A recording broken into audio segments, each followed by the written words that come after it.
Hi guys, and welcome to another tip of the week. Now, this tip this week is called flexible bias, or I also like to call it strong opinions weakly held.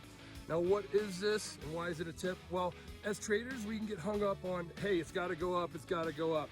I think it's gonna go up, it's going up for sure. It's going down, it's going down. So when you get in these little mindsets where it has to go a certain direction, you don't have a flexible bias.